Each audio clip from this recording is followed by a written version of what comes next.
On sait que pour cause de manifestations violentes qui ont entraîné des morts, la circulation est restée paralysée ou presque, du 4 au 5 septembre sur la route Le Prince. Cette situation s'est étendue aux transversales et autres voies parallèles qui l'abordent. Du reste, au-delà des échauffourées entre jeunes et forces de l'ordre qui empêchent, bien évidemment, tout déplacement, il existe d'autres modes de blocage que les manifestants eux-mêmes aménagent. Cela se remarque dans les quartiers périphériques éloignés de la grande circulation.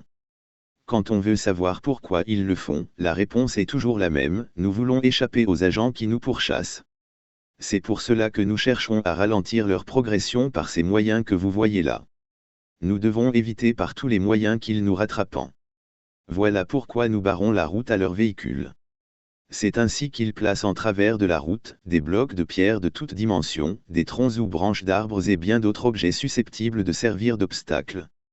Ce matin, des citoyens de la zone ont entrepris, librement, de débarrasser cette route de ce qui l'obstrue et la ferme à la circulation.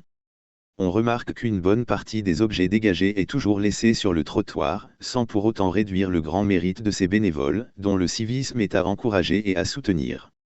L'amoncellement d'une partie des décombres que l'on voit ici à l'image est une illustration des efforts fournis pour rouvrir la route.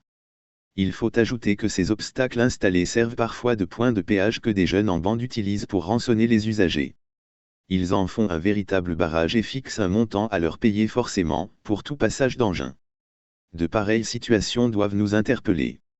L'on se rend compte qu'on est dans le non-droit absolu ou pour tout dire, dans l'anarchie totale. C'est la porte ouverte pour la délinquance et celle-ci évolue toujours, passant du stade primaire à celui plus élevé où l'individu devient incontrôlable et se transforme en une réelle menace pour la société. Pour traiter du mieux possible ce risque majeur pour tous, au lieu de brandir contre les autres, des invectives et autres anathèmes qui nous distraient, nous devons plutôt, ensemble, trouver la solution idoine pour mieux contenir cette menace, à défaut de l'endiguer.